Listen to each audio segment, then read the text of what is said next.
Quantum physics ये physics की वो शाखा है जो हमें वस्तु यानी मैटर के छोटे से छोटे रूप जैसे atoms, positrons, electrons, neutrons, bosons इत्यादि के काम करने के तरीकों के बारे में बताता है।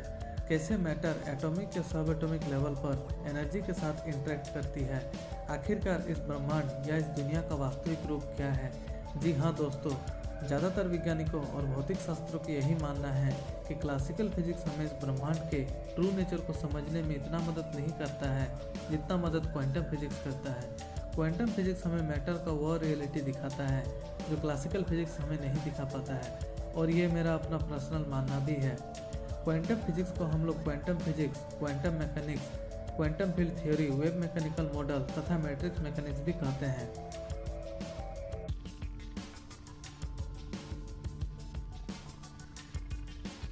1687 ईस्वी में जब सर आइजैक न्यूटन ने मोशन के बारे में अपने 3 नियम दुनिया के सामने रखे जो आगे चलकर क्लासिकल फिजिक्स के नियमों के आधार बने और जिन्हें आज हम फंडामेंटल लॉज ऑफ मोशन भी कहते हैं, तो दुनिया उनके इन नियमों से संतुष्ट थी क्योंकि ये नियम बहुत ही सरल और सबको समझ में आने वाले थे तथा इन नियमों का उपयोग हमारे रोजमर्रा की जिंदगी में उपयोग होते हुए आ रहे हैं। पर जब 1900 ईस्वी में मैक्स प्लांक ने क्वांटम फिजिक्स की नींव दुनिया के सामने रखी कि कैसे एनर्जी एक जगह से दूसरे जगह डायरेक्ट ट्रांसफ़र ना होकर एनर्जी के छोटे छोटे पैकेट्स के रूप में ट्रेवल करती है जिन्हें आज हम क्वांटा कहते हैं, तो बहुत से लोग और वैज्ञानिक उनके इन कॉन्सेप्ट्स को मानने से इनकार कर दिए। हालांकि मैक्स प्लांक के दौर से पहले क्वांटम फिजिक्स के बहुत से एक्सपेरिमेंट्स और खोजें वैज्ञानिकों द्वारा किए जा चुके थे। जैसे 1838 ईस्वी में माइकल फेरेडे द्वारा कैथोड रेज का खोज, 1859 से 1860 ईस्वी में गॉस्सव किरचॉफ द्वारा ब्लैक बॉडी रेडिएशन का खोज, 1887 ईस्वी में हेनरिच हर्ट्ज द्वारा फोटो इलेक्ट्रिक इफेक्ट की खोज इत्यादि, लेकिन इनमें से कोई भी इन खोजों को समझाने में असमर्थ रहा। फिर जब 1905 ईस्वी में आइंस्टाइन ने 1887 ईस्वी में हेनरिच हर्ट्ज द्वारा की गई फोटो इलेक्ट्रिक इफेक्ट को मैक्स प्लांक के क्वांटम फिजिक्स के सिद्धांतों से एक्सप्लेन और प्रूव करने की कोशिश की, तो क्वांटम फिजिक्स के कॉन्सेप्ट से ये एक्सपेरिमेंट बड़ी आसानी से प्रूव हो गए, जिनके लिए उन्हें इस काम के तहत नोबेल प्राइज से नवाजा गया। अब हम क्वांटम फिजिक्स के कुछ फंडामेंटल कॉन्सेप्ट्स के बारे में जानेंगे, जिसमें पहला है वेव पार्टिकल ड्युअलिटी। मतलब इस ब्रह्मांड में मौजूद हर वस्तु एक ही समय में पार्टिकल नेचर की भी होती है और वेव नेचर की भी। अब आप ये सोच रहे होंगे कि ये पार्टिकल नेचर और वेव नेचर क्या है। पार्टिकल नेचर और वेव नेचर का मतलब है कि इस ब्रह्मांड की कोई वस्तु को अगर हम छोटे से छोटे इकाई में उसका मेजरमेंट करते हैं तो वो वस्तु कभी हमें एक बिंदु यानी डॉट यानी एक पार्टिकल की तरह दिखाई देता है, तो कभी पानी में पत्थर फेंकने पर रिपल्स यानी वेव की तरह दिखाई देता है। परंतु वो वस्तु हमेशा दोनों ही स्थिति में रहती है, लेकिन हमें उसका मेजरमेंट अलग अलग मिलता है।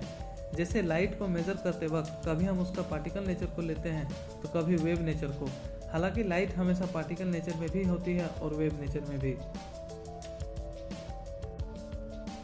क्वांटम फिजिक्स का दूसरा फंडामेंटल कॉन्सेप्ट है क्वांटम एंटेंगलमेंट।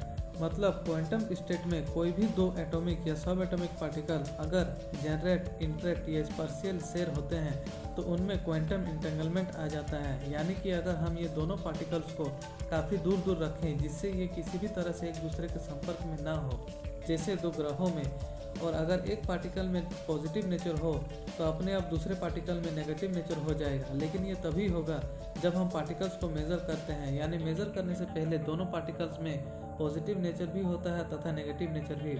मतलब हमारे मेज़र करने से पहले ये दोनों पार्टिकल्स इंटेंगल स्टेट में रहते हैं, लेकिन जैसे ही हम इन पार्टिकल्स को मेज़र करते हैं इनके बीच का क्वांटम एंटेंगलमेंट टूट जाता है और हमें इन पार्टिकल्स में एक दूसरे को अपोजिट चार्ज दिखाई मिलता है। क्वांटम फिजिक्स का तीसरा और सबसे आखिरी कॉन्सेप्ट है अनसर्टेनिटी प्रिंसिपल। मतलब इस ब्रह्मांड की कोई भी वस्तु जिसकी अपनी कोई वेलोसिटी हो, उस वस्तु का एग्जैक्ट पोजीशन या एग्जैक्ट वेलोसिटी एक साथ कभी पता नहीं कर सकते हैं। जैसे आप किसी फुटबॉल को किक करते हैं और वो हवा में उछल जाता है, तो अगर हम उस फुटबॉल का एग्जैक्ट पोजीशन पता करेंगे तो उसका एग्जैक्ट वेलोसिटी नहीं पता कर सकते हैं, और अगर एग्जैक्ट वेलोसिटी पता करेंगे तो उसका एग्जैक्ट पोजीशन पता नहीं कर सकते हैं। इसे मैं आने वाले वीडियोस में और अच्छे और गहराई तरीके से समझाने का आपको पूरा प्रयास करूंगा।